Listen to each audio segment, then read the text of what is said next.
श्रीराम. गणरायाला, आई सरस्वतीला मनोभावे प्रणिपात.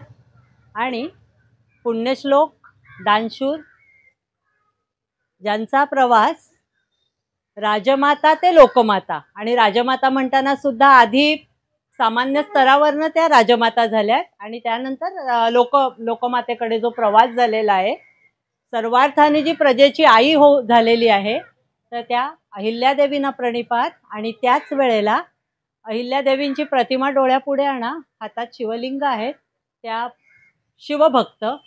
आणि आज छान योगायोग आहे, शिवरात्री आहे, तर त्यामुळे देवादिदेव महादेवांनाही मनोभावे प्रणिपात करून विषयाला सुरुवात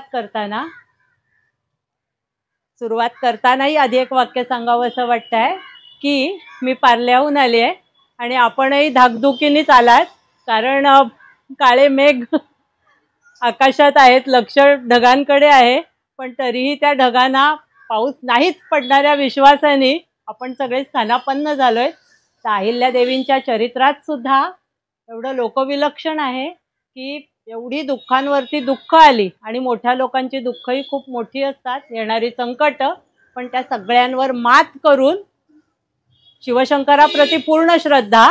तर त्यामुळे ज्या तरुण गेल्यात, तर आपल्यासाठी दीपस्तंभासारखं ज्यांचं चरित्र आहे, त्या अहिल्यादेवींना परत एकदा प्रणिपात करून त्या कशा आहेत, ज्याला आपण म्हणतो ना कर्मयोगिनी, राजयोगिनी, आणि त्याच वेळेला ती शिवयोगिनी आहे, प्रख्यात शिवभक्त आहेत. सासर माहेर दोन्हीकडनं मल्हारी मार्तंड, त्यांचं मल्हारी मार्तंड म्हणजे शिवस्वरूप आहे, तर त्यामुळे मल्हारी मार्तंडाच्या उपासक, त्यामुळे त्या शिवयोगिनी आहेत. त्या नावाचं त्यांचं नीलांबरी गानू यांनी लिहिलेलं चरित्रही आहे एक प्रख्यात. तर त्यांना वंदन करताना हे कर्मयोगिनी राजयोगिनी जय तू अहल्या माता, जय तू अहल्या माता, जय जय तू अहल्या माता. युगो युगोंतक अमर रहेगी, युगो युगोंतक अमर रहेगी, तव यश कीर्ति की गाथा, जय जय तू अहल्या माता, जय जय तू अहल्या माता. त्यांना अहिल्यादेवी असंच आपण म्हणतो. आणि बघा की त्यांना जी प्रसिद्धी किंवा मोठेपणा जो मिळालेला आहे, तो त्यांच्या हयातीत मिळाला आहे. म्हणजे अशा थोडेच भाग्यवंत असतात की ज्यांना त्यांच्या हयातीतच ती कीर्ती प्राप्त होते, तर त्यांना हयातीतच अहिल्यादेवी हा सन्मान प्राप्त झालाय. आणि देवी म्हणजे दिव्यती इति देवी, म्हणजे जी दिव्य आहे, जी तेजस्विनी आहे, ती देवी. आणि पुढे चरित्र घेते तर सर्वार्थाने देवी विरुद्ध मिरवावं असंच राणी अहिल्यादेवींचं चरित्र आहे. आणि सत्य, सत्व आणि सत्व, स्वत्व आणि सत्व याचाच जनिकायम अट्टहास बाळगला. त्या परत अहिल्यादेवींना प्रणाम करून तर त्यांचा शिवयोगिनी उल्लेख केला. तर त्यावरनं सांगावं असं वाटतं की आपल्या सगळ्यांना माहिती आहे की त्यांचं सासर माहेर दोन्हीकडनं कुलदैवत जे मल्हारी मार्तंड आहे, तर ते पुण्यापासून जवळ आहे, 60 किलोमीटरवर कडेपठारावरती. आणि देव मल्हारी कसा आहे, म्हणजे मणिमल्लांना मारणारा, मल्हारी, मल्लाचा अरी म्हणून तो मल्हारी. तर हा देव कसा आहे, तर त्याच्या हाती वजनदार धारधार तलवार आहे, घोड्यावरती शुभ्र अश्वावरती आरूढ आहे, आणि त्याच्या समवेत कुत्रा दाखवला आहे नेहमी. तर तो अशासाठी की हा धनगरांचा हे मुख्य दैवत आहे. आणि फक्त धनगरांचं नव्हे, तर धनगर असतील, रामोशी असतील, मराठा असतील, ब्राह्मण असतील, अनेक महाराष्ट्राचंच आपण कुलदैवत आहे. शिव आहेत प्रख्यात ते. त्यामुळे तर हे मल्हारी कसे आहेत, आणि समवेत त्यांच्या घोडा म्हणते, तर त्याच्यावरनं बघा की धनगर त्यांची मेंढरं राखतात. तर त्या मेंढरांसमवेत, म्हणजे आपल्या गावाकडचं धनगराचं आयुष्य माहिती असेल, तर एक धनगरासमवेत नेहमी कुत्रा, त्या बकऱ्या वगैरे असतात त्यांच्या प्रोटेक्शनसाठी. तर ह्या देव असा आहे.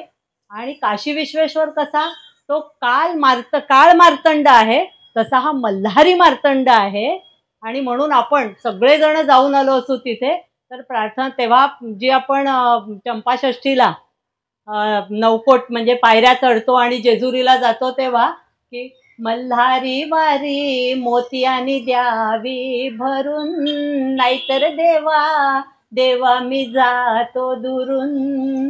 आणि जो गजर करतात येळकोट येळकोट जय मल्हार, तर मुद्दाम सांगावंसं म्हणजे हे परत परत का सांगते की अहिल्या देवी की शिवम भजेत शिवम यत्वा, की शिवपूजन करता करता ती साक्षात शिवस्वरूपिणी होऊन निजधामाला गेलेली आहे. तर त्यामुळे येळकोट येळकोट जय मल्हार म्हणजे येळकोट अपभ्रंश झालेला आहे.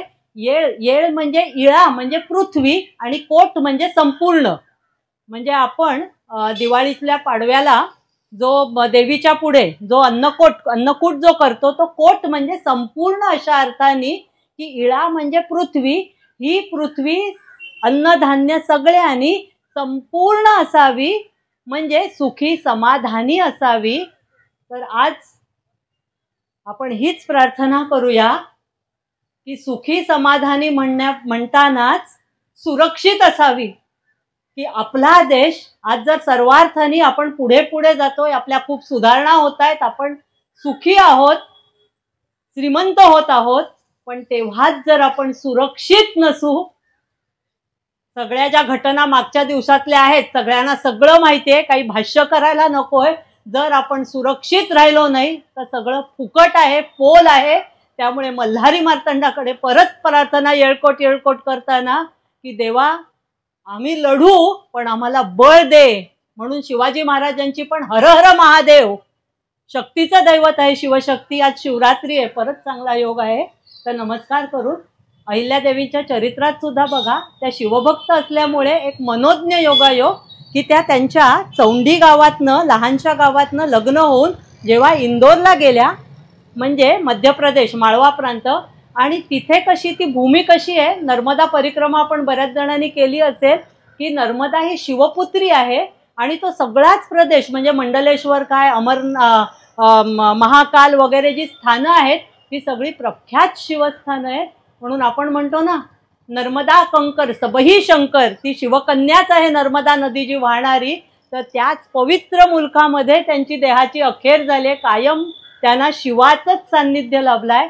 हा सुंदर मनोज्ञ योगायोग. आणि अशा या अहिल्यादेवी त्या दिसतात कशा, तर त्याचं वर्णन असं आहे. आणि प्रखर शिवभक्त म्हणते म्हणून की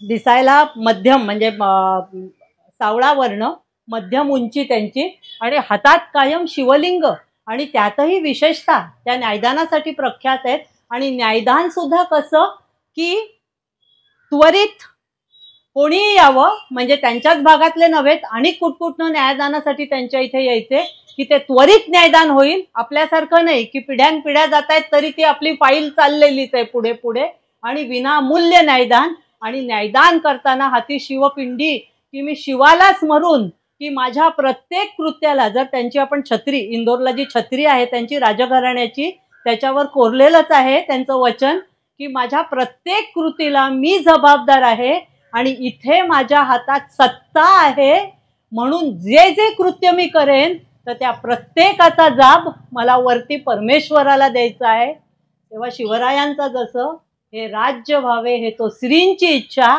तसं शिव महादेवाला स्मरून त्यांनी तो सगळा राज्यशकट राज्यकारभार आखलेला आहे. तर अशी ही तपस्विनीच या सदरामधली.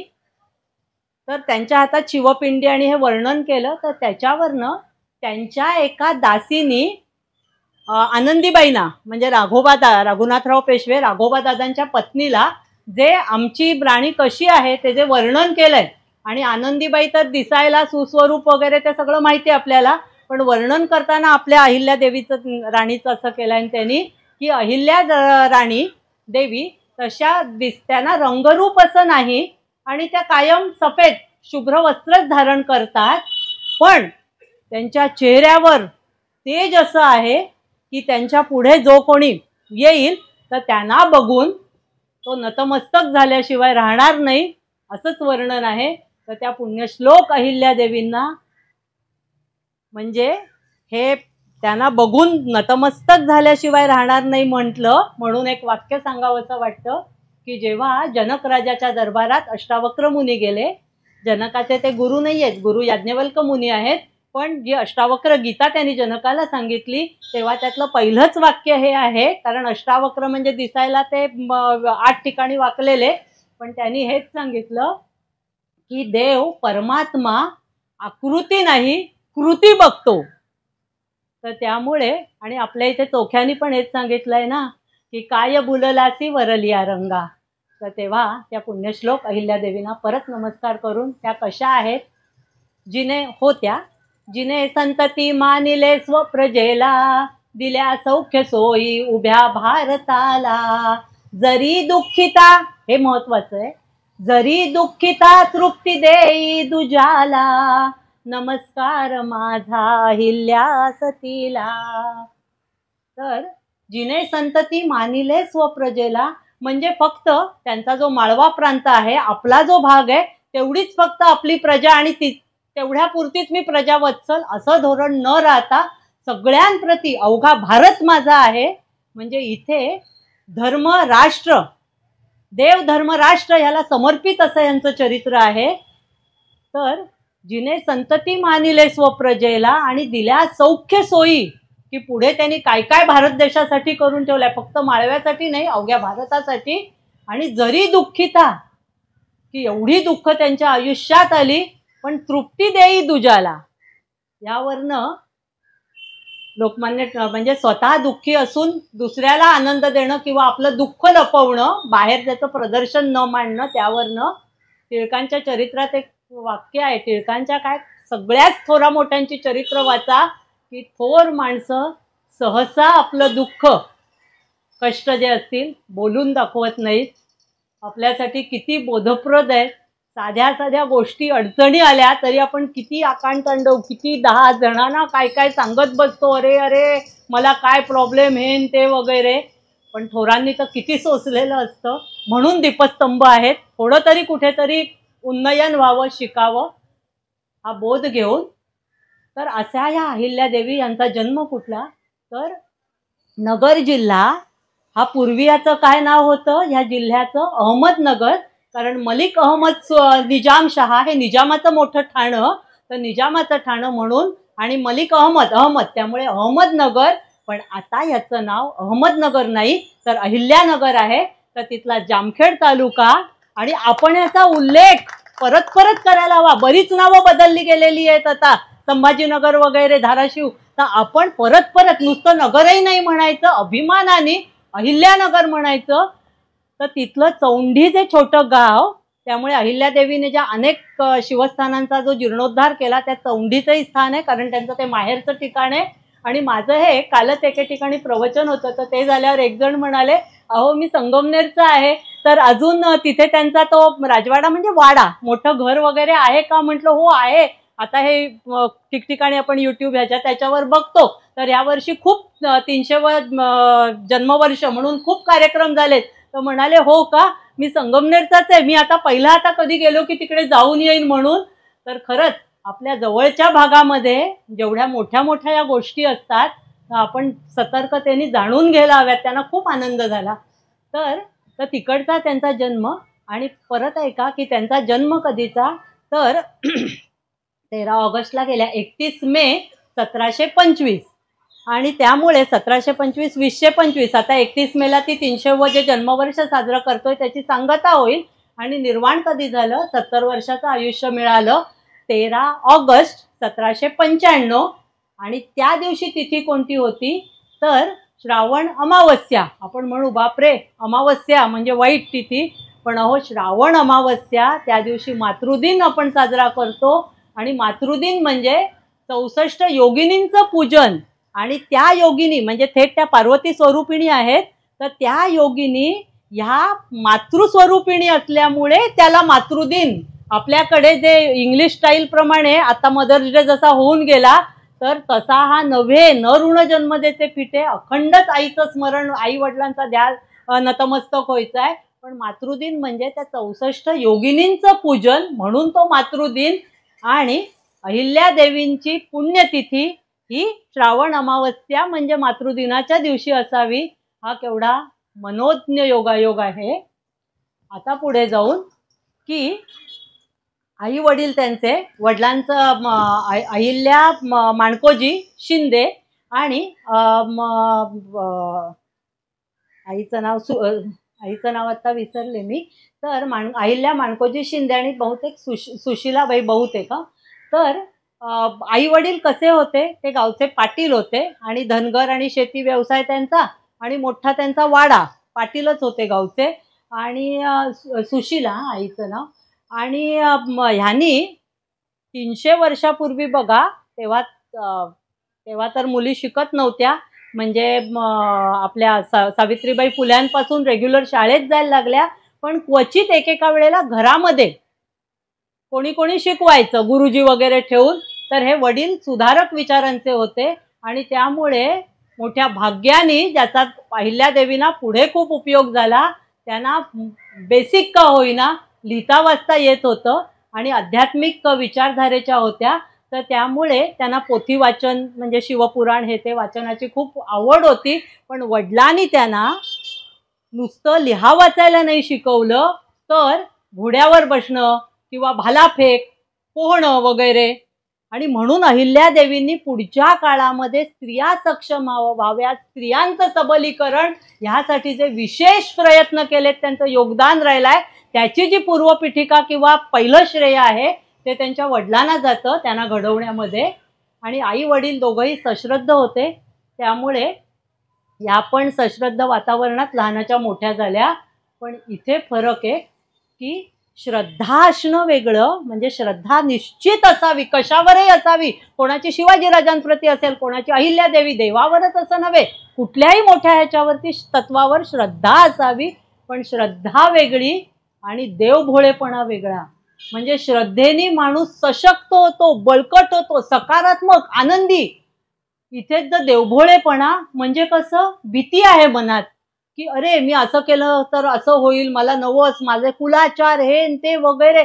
मग त्याच्यात अडकलं की मग माणूस मात्र दुबळा, भित्रा किंवा अस्वस्थ, अशांत होतो. आणि म्हणून श्रद्धा हवीच, श्रद्धावान लभते ज्ञानम.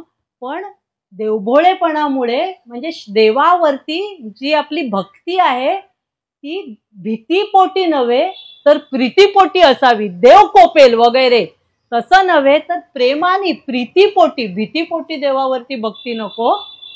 आणि हाच आदर्श अहिल्यादेवींनी घातलाय. कारण पुढे परत परत त्यांनी सांगितलंय की जसा हंस दूध पाणी वेगळं करतो, तर तद्वत आपण श्रद्धेतनं अंधश्रद्धा आपल्याला वेगळ्या करता आल्या पाहिजेत. आणि ज्या रूढी आपल्याला काळोखातनं उजेडाकडे नेतात त्या रूढी आम्हाला मान्य आहेत. पण ज्या आम्हाला काळोखाकडे नेणाऱ्या आहेत उजेडातनं, त्याचा त्याग करायला पाहिजेत. काही काही परंपरा किंवा वहिवाट अशी असेल की त्या काळाची ती स्थिती असेल, पण नंतरच्या काळामध्ये काळ बदलल्याने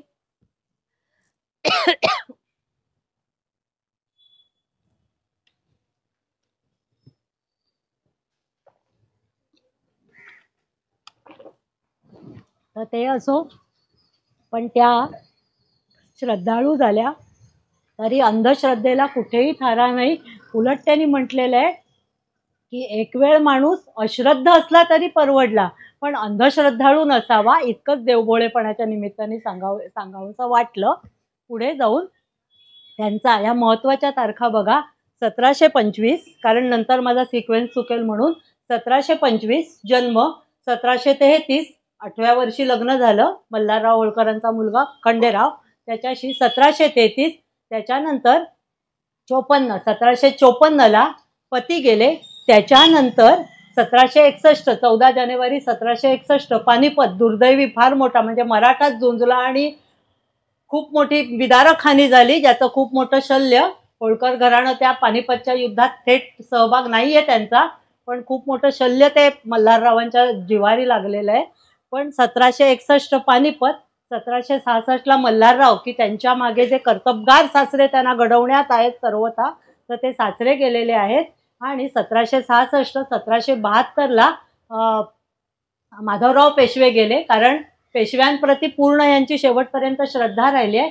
आणि त्याच्यानंतर एक हाती 28 वर्ष राज्यकारभार करून 1795ला 13 ऑगस्ट 1795ला अहिल्यादेवी गेल्यात आणि ऑक्टोबर 1795ला सवाई माधवराव, म्हणजे ही गोष्ट घ्यायला नको पण तोपर्यंत पेशवे व्यवस्थित शकट हाकत होते, यांच्यानंतर ते शेवटचे सवाई माधवराव गेलेले आहेत. तर हा सिक्वेन्स.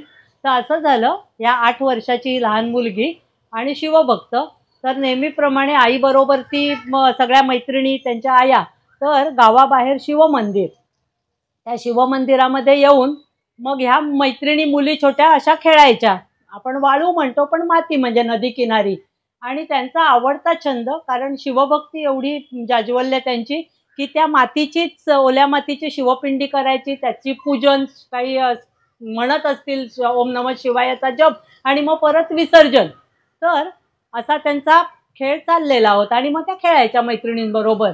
आणि तेव्हाच थोरले बाजीराव पेशवे आणि सुभेदार मल्हारराव होळकर हे त्यांचं काही युद्धाचं एक युद्ध संपून आता पुण्याकडे प्रस्थान ठेवलंय आणि तो सूर्य असताच गेला, म्हणून त्यांनी ठरवलं की आता आज पुण्याला न जाता म्हणजे वाटे तिथेच हॉल्ट घ्यावा. आणि त्याप्रमाणे ह्या चौंडी गाव आणि सीना नदी, तर त्या नदीकाठी त्यांनी त्यांचा सगळा मोठा घोडदळ वगैरे सैन्य त्यांचं त्यांनी छावण्या टाकल्या. आणि संध्याकाळची वेळ, आणि असं झालं की बांधलेले जे घोडे वगैरे त्यातला एक घोडा उधळला, एकदम म्हणजे उधळला असतो. आणि हिच्या मैत्रिणी या घाबरून सगळ्या अशा पळाल्या, जिथे देऊळ होता आपली आई वगैरे तिथे त्यांनी धाव घेतली. पण छोटी अहिल्या बघा, तिने मात्र ती जी शिवपिंडी, तर त्या शिवपिंडीवरती अशी प्रोटेक्ट, अशी ओणवी पडून राहिली. आणि तो घोडा, तिला उधळलेला घोडा तिला ओलांडून पुढे धावत गेला. आणि तिथे थोरले बाजीराव आणि मल्हारराव ते दृश्य बघतायत. मग पुढे येऊन बाजीराव म्हणाले की अगं मुली, त्यांनी तुला लाथाडलं असतं, तुडवलं असतं, तू बाजूला का नाही झालीस, पळून का नाही गेलीस. तशी ती म्हणाली की मला वडिलांची अशी शिकवण आहे की जे आपण निर्माण केलं त्याचं रक्षण प्राणपणाने आपणच करायचं, जे स्वये निर्मिले ते स्वयेची रक्षावे. आणि हे चमकदार उत्तर ऐकल्यावरती बाजीराव म्हणाले माझं मल्हाररावांना की ही तुमची सून करून घ्या, हिच्या अंगात एकदम कर्तृत्वमान ही होणार आणि तुमची राज्याचा भरभराट होईल. तर हे पण रत्नपारखी होते मल्हारराव, तेव्हा त्यांच्या मनातही तोच विचार होता खंडेरावांसाठी. त्यांनी मग ती सोयरीक जुळून आली. पण ह्या निमित्ताने म्हणजे इतिहास उलगडावा म्हणून की मल्हारराव होळकर आणि थोरले बाजीराव, पहिले बाजीराव यांचं नातं काय हे थोडक्यात सांगावंसं वाटतं. की असं झालं, थोरले बाजीराव तर माहिती आहेत की ते कायम घोड्यावरच, आणि एक मूठ म्हणजे तलवारी धरलेली आणि कायम घोड्यावरती स्वार, आणि अखंड लढायाच, ते लढाईगिरीवरच असायचे. आणि बरोबर सैन्य. आणि मग खायची वगैरे वेळ झाली की कशाची तमा नाही, शेतात घुसायचं, कोळी कणसं खाल्ली, जे मिळेल ते खायचं, भाकरी चटणी जे काय असेल ते घोड्यावरनं उतरायचंच नाही की पुढे कूच, असंच त्यांचं चालू. आणि एकदा असं झालं की ह्यांचं मल्हाररावांचं गाव खरं होळ हे जेजुरी जवळचं, पण ते तेव्हा तोडी म्हणजे मामाच्या गावात होते, तोडी गावामधनं. तर तिकडनं ह्यांच्या सगळ्या फौजा अशा पुढे आक्रमण करत असताना त्या एका शेतात घुसल्या आणि जाता जाता झपाझप कणसं अशी उपटायची आणि खायची, कोळी कणसं पोट भरायचं. तर अशी ती जात आहेत त्या शेतातनं. तो हा छोटा मल्हार की एक गोफणीतनं गोटा त्यांनी जोरात असा सोडला, तो ह्यांना जवळून गेला, काही झालं नाही. पण बाकीचे सैनिक म्हणाले, अरे काही कळतं की नाही तुला, हे श्रीमंत पेशवे आणि तुझी काही हिंमत. तशी हा लहानच होता, म्हणजे समवयीनच झाले तसे पेशवे आणि हे. पण त्यांनी एकदम म्हणजे न घाबरता उत्तर दिलं की ते कोणीही असून देत, माझ्या शेताची नासधूस करायची नाही, हे शेत बी माझं आणि गुरं नव्हेत, मेंढरं, ही मेंढरं बी माझीच, की कोणी बी झालं तरी माझ्या शेताची नासधूस नाही करायची. पण बाजीराव पेशवे बघा, म्हणजे तेही रत्नपारखी आणि मल्हारराव पण पुढे, की त्यांनी ह्याची चमक किंवा त्याच्या अंगात जे शौर्य आहे ते अजमावलं आणि ताबडतोब सैन्यात त्याला दाखल करून घेतलं. म्हणजे शिंदे काय, होळकर काय, किंवा नंतर धार संस्थानाचे पवार काय, तर ह्या बऱ्याच जे लष्करात येऊन पुढे सुभेदार झाले, संस्थानिक झाले, त्यांना म्हणजे रत्नपारखीत उचलून घेण्यामध्ये बाजीरावांचा मोठा वाटा. पण ह्या निमित्ताने आता असा विचार करा, म्हणजे की आता जर इथे राजकारणी एखादा असता आणि जर त्याला असं कोणी आव्हान दिलं असतं तर म्हणाले असते, कोण रे मला उलट उत्तर देतोय किंवा आव्हान देतोय, संपवा दे त्याला, संपवून टाका. ही आजची वृत्ती, राजकारणी कशाला कोणाची म्हणूया, पण तेव्हाची, म्हणजे तो काळच असा होता की त्याला सैन्यात पुढे सुभेदार आणि माळवा संस्थान म्हणजे एवढं श्रीमंत त्या काळातलं संस्थान होतं की त्याचे ते हेच झाले, म्हणजे प्रमुखच झाले संस्थानिक. तर असे हे पेशव्यांचा हा संबंध घेतला आणि त्यामुळे होळकर घराण्याची शेवटपर्यंत निष्ठा शाहू महाराज आणि पेशव्यांप्रती राहिलेली आहे. कधीही म्हणजे कृतज्ञ भाव राहिलेला आहे आणि श्रीमंतांचं हित व्हावं हीच त्यांची त्या निमित्ताने भावना राहिलेत. कृतज्ञ वृत्ती नाही, इव्हन अहिल्यादेवींची पण नाही. हा एक विशेष भाग म्हणून सांगावासा वाटतो. आणि त्या कशा कठोर होत्या किंवा तत्वाच्या होत्या. आता सगळेजणच म्हणतात न खाऊंगा, म्हणजे मी कोणाला हे म्हणून असं नव्हे म्हणत, पण एकूणच की भ्रष्टाचार एवढा विकोपाला गेलाय की न खाऊंगा वगैरे खाणे दूंगा. पण आज सर्वार्थाने जिथे तिथे खालच्यापासून वरच्या गल्ली ते दिल्ली भ्रष्टाचाराने पोखरलेला आहे. पण अहिल्यादेवींचा, बाजीरावांचा उल्लेख केला म्हणून असं झालं की बाजीरावांनी 1739ला निजामाला नामोहरम केलं आणि नंतर ते नर्मदा किनारी रावेरखेडी, जिथे त्यांची छोटी समाधी आहे घुमटीवजा, तर तिथे ते मग विसाव्याला गेले. पण ते खूप आजारी पडले आणि 28 एप्रिल 1740 त्यांचं निधन झालं. आणि तिथे नर्मदा जुळजुळ व ते शिवाचं मंदिर पण आहे, त्याचाही जीर्णोद्धार अहिल्यादेवीने केलेला आहे. इतकंच काय, युपीचं हे राहू नये म्हणून युपीचं जे संबळ ज्याच्यावरनं आता वादंग माजलेले आहेत योगींच्या ह्याच्यात, तर त्याचाही जीर्णोद्धार केल्याच्या नोंदी अहिल्यादेवींच्या दप्तरामध्ये आहेत. तरी आपल्याला झगडावं लागतंय की इथे शिवमंदिर होतं किंवा नाही. पुढे काशी विश्वेश्वर पण घेईल, तर ते असो. पण सांगण्याचं तात्पर्य की जसे बाजीराव गेले तशी मल्हारराव रडायला लागले आणि ते रडायला लागले, सगळं राज्य शोकाकुल झालं. एवढा मोठा आपला असा अचानक गेले ते. आणि तेव्हा मग काय झालं की त्यांच्या आत्म्याला शांती लाभावी म्हणून गंगोबा तात्या म्हणून यांचे जे अधिकारी मोठे, सगळा कारभार बघणारे, तर त्यांनी खूप ब्राह्मणांना असं अन्नदान हे ते की कुठनं तरी ह्यांच्या आत्म्याला शांती लाभावी म्हणून केलं. आणि तो जो खर्च केल्याचा, दान धर्म केल्याचा जो पैसा होता, म्हणजे अहिल्यादेवींचं धोरण म्हणून सांगते, तो जो पैसा होता तो सरकारी हिशोबात टाकला. तर हे जसं कळलं तशी अहिल्यादेवी म्हणाल्या या गंगोबा तात्यांना की बाजीराव म्हणजे थोरल्या बाजीरावांचं आणि मामनजींचं नातं वेगळं होतं, ते त्यांचे शपथबंधू होते, त्यांच्यासाठी केलेला खर्च आहे हा खाजगीतनं झाला पाहिजे. तर इथून पुढे लक्षात ठेवा की सरकारी तिजोरीतला एकही पैसा, रुपया हा खाजगीकडे वळता कामा नये. प्रसंगी खाजगीतनं पैसा सरकारी खर्चात जरी गेला तरी चालेल, पण सरकारी जो खातं आहे हे आहे हिशोब, त्यातला एकही पैसा खाजगीसाठी वळता कामा नये. तर हे पैसे वळवा आणि सरकारीतनं खाजगीत टाका.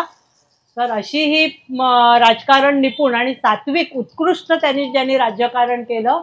तर त्यांच्या आयुष्यात असं झालं, लग्न झालं आणि शिंदेहून त्या होळकर इकडे आल्या इंदोरला आणि त्यांच्या हयातीत राजधानी इंदोरला होती आणि पश्चात त्यांनी ती महेश्वर बाजूला ते 16 किलोमीटरवर तिथे हलवली.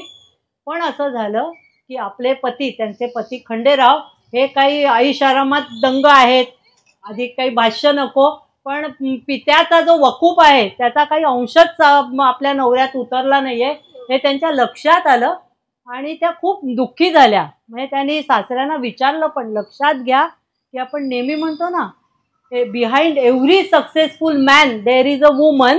त्याचप्रमाणे आहे की प्रत्येक स्त्रीला घडवण्यात, प्रत्येक कोणालाही घडवण्यामध्ये कोणाचं तरी विशेष योगदान, ते कोणतंही नातं असेल, विशेष योगदान असतं, कोणीतरी प्रेरणास्थान असतं. तर अहिल्यादेवींसाठी त्यांच्या पाठीराखा किंवा घडवणारा हे निसंशय मल्हारराव होळकर आहेत.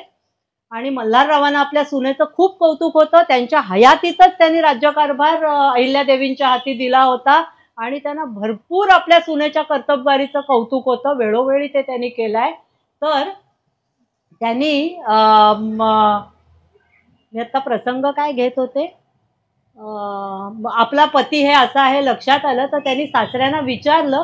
तशी सासरे म्हणाले की मला विश्वास आहे की तुझ्या पायगुणाने आणि प्रयत्नाने परत खंडेराव नक्की सुधारतील आणि इथून पुढे तुला फक्त खंडेराव म्हणजे पतीचीच जपणूक किंवा काळजी नाही घ्यायची आहे, तू सगळ्या प्रजेची आई होऊन राहायचं आहे. पण हे जे सासऱ्यांनी तिच्यावर जे सोपवलं ते त्यांनी आयुष्याच्या शेवटच्या श्वासापर्यंत त्यांनी स्वतःला सिद्ध करून दाखवलं. आणि तेव्हाच त्यांना कळलं की आता आपला पुढचा रस्ता म्हणजे नवऱ्याचं कर्तृत्व बघून की पुढचा रस्ता अडचणींचा, अडथळ्यांचा, खाचखळग्यांचा आहे.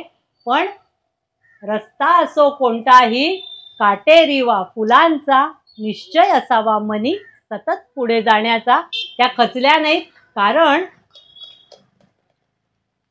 सोशिकपणे धीरोदात्तपणे संकटाला सामोरं जायचं ह्याचं बाळकडू आईवडिलांकडनं मिळालेलंच होतं.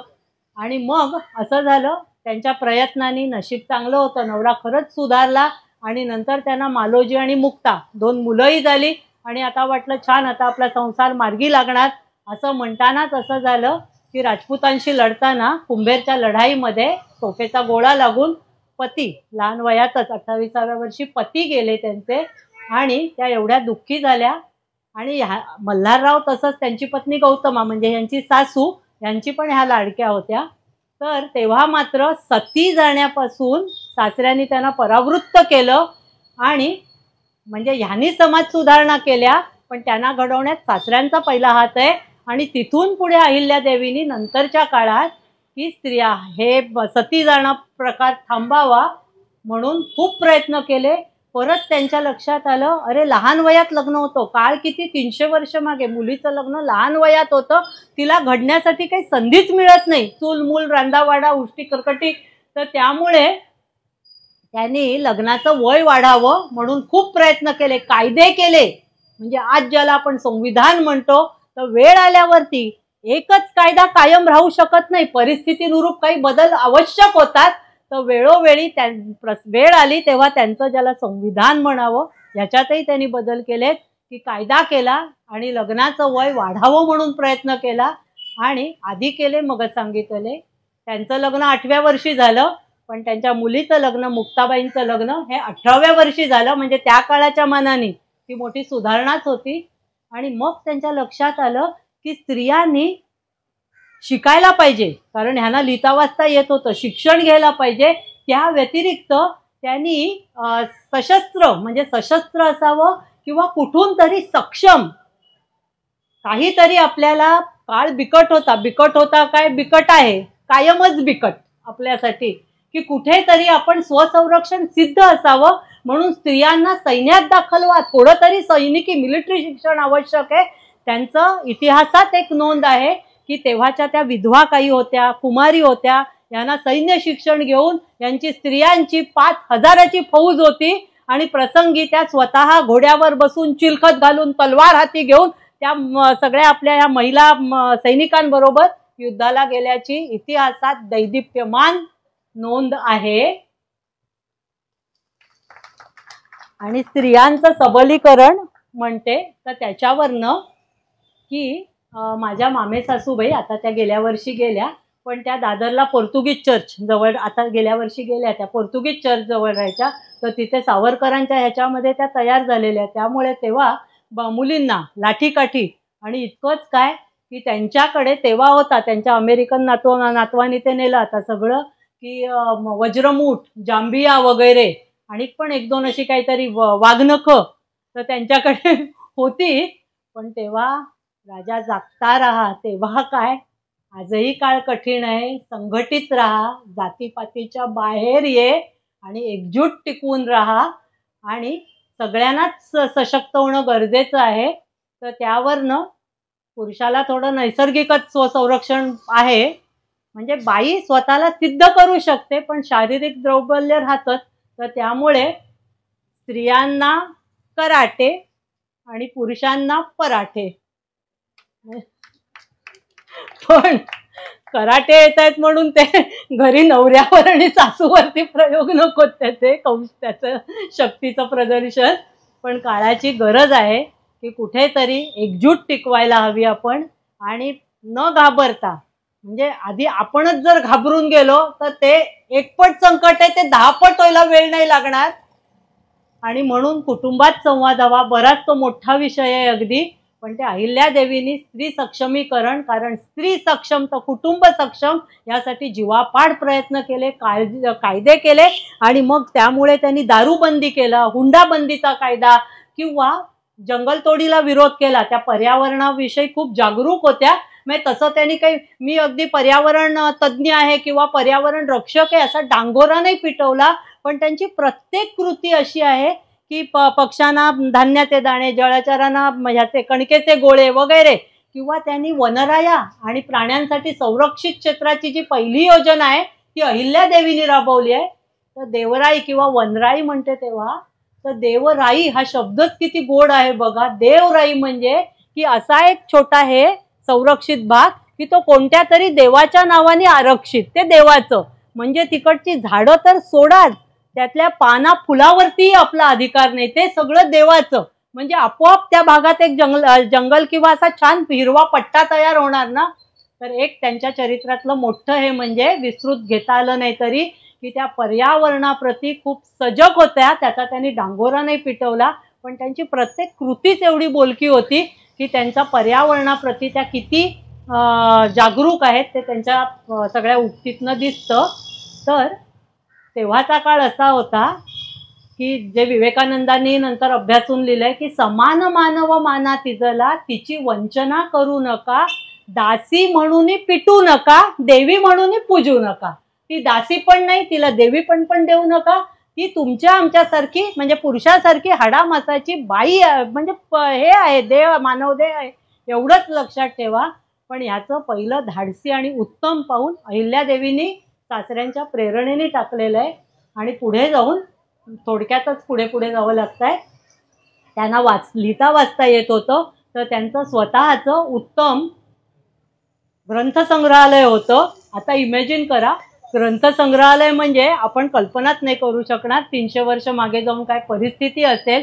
तर तेव्हा काही छापील वगैरेचं काही उपलब्धच नव्हतं, हाती लिहिलेलं, हस्तलिखित. तर जे दुर्मिळ ग्रंथ, पोथ्या, पुराणं आहेत, तर ते त्यांनी ज्यांची अक्षरं चांगली आहेत नकला करून घ्यायच्या, नकलवून घेतलं. तर अशा कितीतरी ग्रंथ, आणि मग पुढे तो कागद आहे, तो जतन करणं ही पण खूप मोठी जबाबदारी आहे. तर दुर्मिळ ग्रंथ असे कितीतरी त्यांनी हे करून घेऊन सांभाळून ठेवले. आणि त्या कलेच्या व्यासंगी होत्या म्हणण्यापेक्षा बरोबर वाक्य असं होईल की त्या कलाकारांना उदार आश्रय देणाऱ्या होत्या. त्यामुळे त्यांच्यात संगमनेर प्रांतातनं आलेले एक शाहीर अनंत पंदी, आणि दुसरे म्हणजे हे मोरोपंत म्हणते ते त्यांच्या भागातले नव्हे, मोरोपंत, आर्याकार मोरोपंत. म्हणजे आपण म्हणतो ना की ओवी ज्ञानेशाची, अभंग तुकयाचा, आर्या मयूरपंतांची, मोरोपंतांची, सुश्लोक वामनाचा. तर ते आर्याकार मोरोपंत म्हणून जे अजरामर आहेत मराठी साहित्यात, त्या मोरोपंतांना उदार आश्रय अहिल्यादेवींनी दिलाय. तर त्यांनी तर मोरोपंतांना सांगितलं की तुमच्यावरती सरस्वतीचा वरदहस्त आहे, तुम्ही लिहित राहा, पैशाची हे करू नका, काळजी करू नका, धनाची काळजी करू नका, ते आम्ही देऊ. पुढचं वाक्य महत्वाचं आहे बघा, धनाची काळजी म्हणजे संसार म्हटला की पैसा हवा ना, पण तुम्ही लिहित राहा, तुम्ही सरस्वती पुत्र आहात, तुमची कीर्ती अमर होईल, पैशाची काळजी करू नका, तुम्हाला जे धन लागेल ते आम्ही देऊ, तेवढंच आम्हाला येतं, तेवढंच आम्हाला येतं, की काळजी करू नका. आणि त्यामुळे आपणही त्या निमित्ताने लक्षात ठेवूया, अनंत हस्ते कमलाकराने, देता किती घेशील दोकराने, नेईल जेव्हा तितुक्या कराने, रक्षिशील तू बा किती दोकराने. तर तेव्हा इतकं तरी अहिल्यादेवींकडून शिकूया की त्या स्वतःच्या खाजगी मिळकतीतनं कोटी रुपये जर देऊ शकतात, तर काही 1000 तरी म्हणून किती 10 मिनिटं चालेल ना. आता मग बराबरच मुद्दे घेते. तर अनंत पंधींना पण त्यांनी सांगितलं की तुम्ही जी शृंगारिक लावणी रचता तर त्याच्याऐवजी ही प्रतिभाशक्ती जर तुम्ही त्याचं गुणगान करण्यासाठी खर्ची केलीत तर आयुष्याचं सार्थक होईल. तेव्हा त्यांनी मुठीने डफ फोडला आणि पुढे एकही शृंगारिक लावणी लिहिली नाही. आणि त्यांचा दिनक्रम कसा होता 10 मिनिटात पण बराबर महत्त्वाचे सगळे मुद्दे घेते. तर त्यांचा दिनक्रम कसा होता तर पहाटे सूर्योदयापूर्वी 1 तास उठत आणि त्यानंतर बराच वेळ पोथी वाचन, जप जाप्य, ध्यान आणि मग स्नान झाल्यानंतर त्या तोपर्यंत अन्नग्रहण करायच्या नाहीत. आणि त्यांच्याकडे नॉनव्हेज करणारे होते पण ह्या स्वतः शाकाहारी होत्या शेवटपर्यंत. आणि नंतर त्या सदरेवर जाऊन बसायच्या. त्या न्यायदानासाठी प्रख्यात आहेत. त्यांच्या बऱ्याच नोंदी त्या जॉन माल्कम म्हणून तेव्हाचा जो मध्य प्रदेशचा गव्हर्नर त्यांनी केलेल्या नोंदी आहेत त्यांच्या की असा न्यायाधीश होणे नाही. त्याच्या 1-2 छोट्या गोष्टी घेते. आणि प्रजेला तात्काळ न्याय द्यायचा. तर न्यायदान देण्यासाठी प्रसिद्ध म्हणून की एक सिरोज जवळच्या भाग तिकडचाच एक जवळचा भाग तर त्यातला खेमदास म्हणून खूप धनिक तो गेला आणि त्याची विधवा झाली. तशी तो एक अधिकारी तिला छळायला लागला की आता तुझी सगळी संपत्ती सरकार जमा होईल. पण मग तिने दत्तक घ्यायचा हे केला. तशी ते म्हणाले की नाही आता परत तुला म्हणजे हे पैसे मिळवायला बघायला लागला. पण मग हे जसं ह्यांच्या कानावर गेलं पहिलं त्यांनी त्या अधिकाऱ्याला बडतर्फ केलं आणि हिच्या मुलाचं दत्तक विधान घेण्यात पुढाकार घेऊन स्वतःच्या मांडीवर बसवून सोन्या चांदीची बाळलेणी घातली. कारण हात असा की आम्ही धन देऊ तेवढंच आम्हाला देता येतं पण ते देणं सुद्धा योग्य ठिकाणी. आणि तेव्हा असं झालं की त्यांनी शेतकऱ्यांसाठी एवढं केलेलं आहे की आज आपण शेतकऱ्याला बळीराजा असं म्हणतो खरं पण तो नावाचाच बळीराजा आहे. नामदारी कुठे काय राजा म्हणून शेतकऱ्याचं काय जीणं आहे. पण ह्यांनी काय केलं शेतकऱ्यांसाठी बऱ्याच सोयी सुधारणा केल्या. पण 1 रुपयात विमा योजना, शेतकऱ्याची कृषी विमा योजना किंवा लाडकी बहीण वगैरे असलं काहीही नाही. फुकटात कोणाला काहीही मिळणार नाही.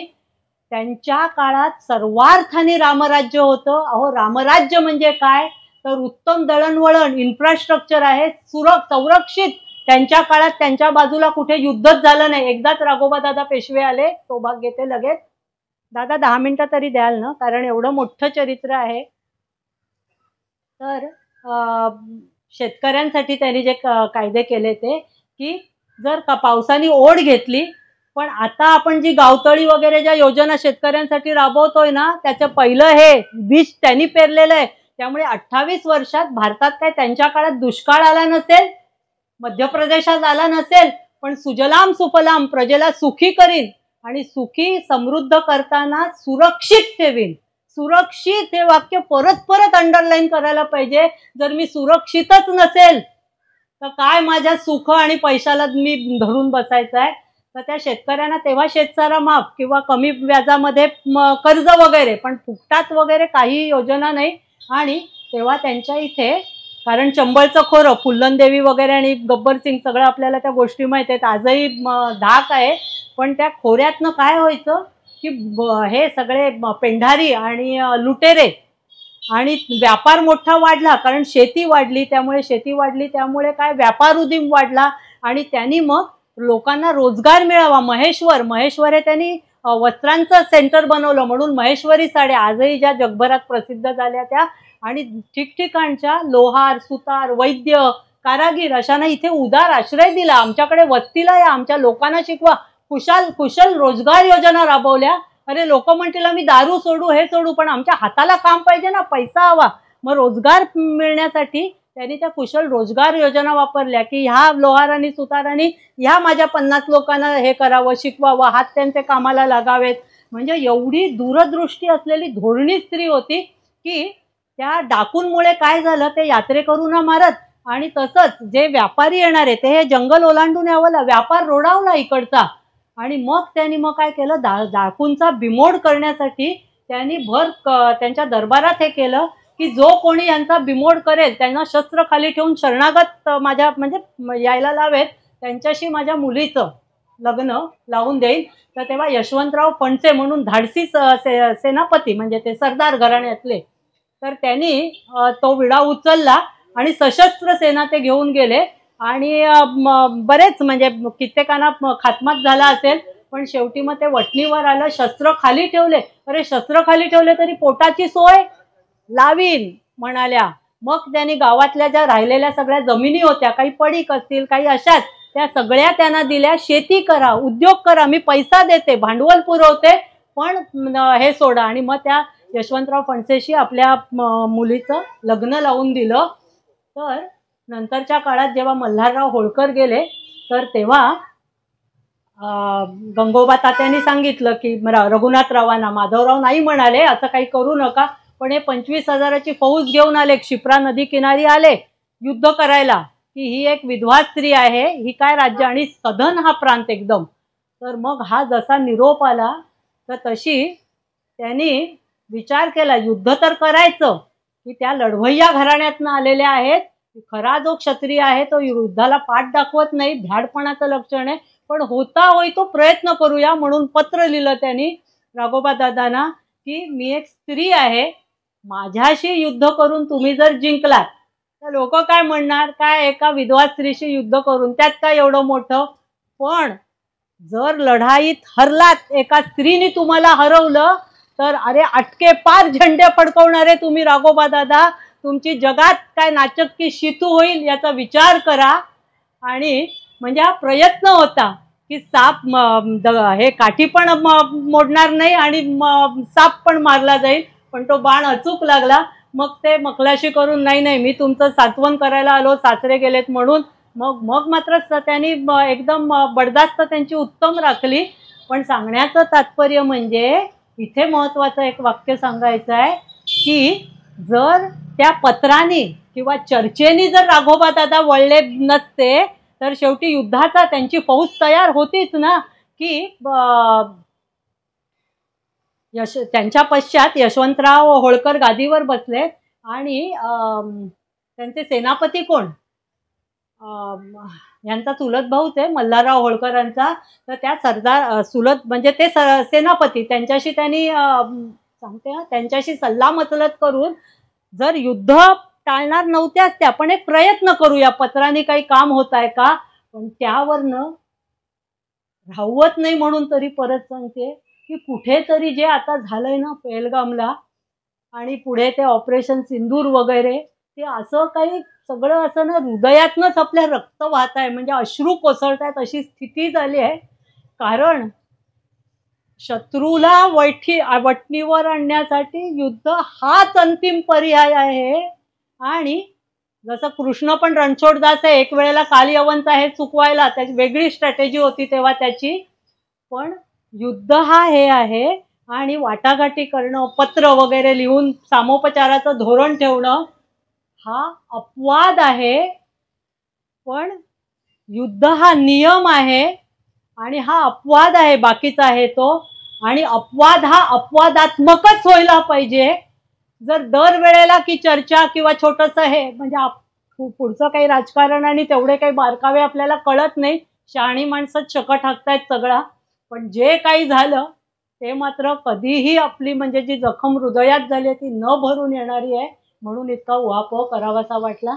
पण अशा ह्या शेवटाकडे येताना यांचं सर्वात दैदिप्य काम म्हणजे त्यांनी जो म्हणजे आज जसं आपण एक नेहमी लहानपणी गोष्ट ऐकायचो बघा की भाकरी का हे म्हणजे घोडा का बुजला किंवा भाकरी का करपली, विड्याची पानं का सुकली न फिरवल्यामुळे, तर तद्वत असा जर प्रश्न विचारला की घाट कोणी बांधले, पाणपोया कोणी बांधल्या, मंदिराचं पुनर्वसन कोणी केलं, जीर्णोद्धार कोणी केला, धर्मशाळा कोणी बांधल्या, असे कित्येक प्रश्न जर विचारले तर त्या सगळ्यांचं उत्तर एकच आहे की न भूतो न भविष्यती असा दानधर्म, आणि तोही सरकारी खजिन्यातला एकही पैसा नाही, जी खाजगी मिळकत आहे.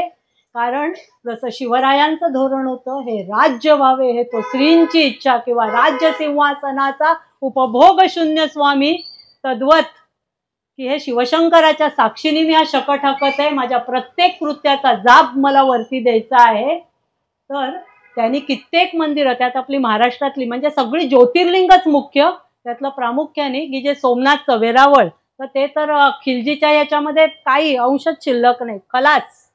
काय दुर्दैवी आहे ना आपण क्षत्रिय म्हणवणारे षंड, सगळं खलास. पण तिथे बाजूलाच म्हणजे आजही सोरटी सोमनाथला गेलो तर बाजूला अहिल्यादेवींनी बांधलेलं मंदिर आहे. आणि बद्रीनाथ केदारनाथ म्हणजे कुठपर्यंत यांनी कार्य केलं. आणि बद्रीनाथ केदारनाथला हे करताना तर त्यांच्याकडे एवढी दूरदृष्टी होती.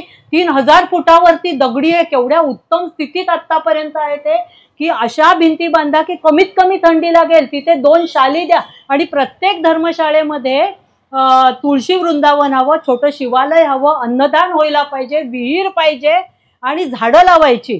तो 7/12चा उतारा पण राहिला शेतकऱ्यांसाठी की तो आजही ती वहिवाट आहे म्हणून 7/12 उतारा हाच ग्राह्य मानला जातो, जो ज्याची लिगसी अहिल्यादेवींनी सोडलेली आहे.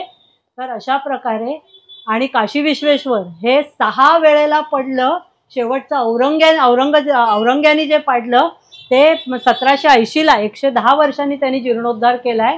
तर तेव्हा तर ते पाडून तिथे ज्ञानवापी मशीद काही नव्हतंच, पण मग त्यांनी तिथे बाजूलाच किती म्हणजे त्यांना लक्षात आलं की मंदिरं ही आपली अस्मितेची केंद्र आहेत, आपणही बोध घेऊया. त्यामुळे की त्यांनी एवढा तन मन धन ओतून मंदिरं बांधली, तर त्या मंदिराचा परिसर स्वच्छ राहील किंवा मंदिरात कधीतरी मी आरतीसाठी जाईल, कारण माझे सगळे बांधव तिथे मला भेटणार आहेत. त्या निमित्ताने त्यांनी एवढ्या पाणपोया बांधल्या, तर मी पाणी वाचवायचा प्रयत्न करीन. त्या पर्यावरणाप्रती एवढ्या सजग होत्या, तर मी माझ्या परीने आपला वाटा खारीचा म्हणून कुठेतरी पर्यावरण रक्षणाचा जो काही मला उपाय करता येईल तो अंमलात आणीन. तर अशा प्रकारे त्यांचा मुलगा पण म्हणजे त्यांच्या हयातीत असं झालं, सासरे गेले, त्यांचा मुलगाही गेला, मालोजी पण गेला. त्यांचा मुलगा पण काही फार हे नव्हता, पण त्यांनी कठोर न्यायदानाच्या बाबतीत ती एक मोठी गोष्ट आहे, तिथपर्यंत न जाता नंतरच्या काळात मुलगाही गेला. नंतर यशवंतराव फणसे कर्तबगार जावई गेले. आणि मी असं वाचलेलं आहे, वेगवेगळी मतं आलेली आहे त्याच्यात, पण त्यांची मुलगी सती गेलेली आहे म्हणून. पण असं झालं, अहो करता पुरुष सोडा, यांच्या कुटुंबात कोणी व्यक्तीच उरली नाही होळकर घराण्यामध्ये. आणि परत यांचं शिंदेंशी म्हणजे बाजूला हे शिंदे, ग्वाल्हेरचे शिंदे, माजी शिंदे, तर यांच्याशी पण वैमनस्य असलं ना तरी कटुता नाही यांनी कधी मनात ठेवली. आणि यांचं न्यायदानाचं म्हणून एक वाक्य सांगते की दोन्ही मध्य प्रदेशातच आहेत, पण शिंद्यांचं कुठे जातं ते युपी साईडला जाणार आहे, एक्स्ट्रीम जाणार आहे.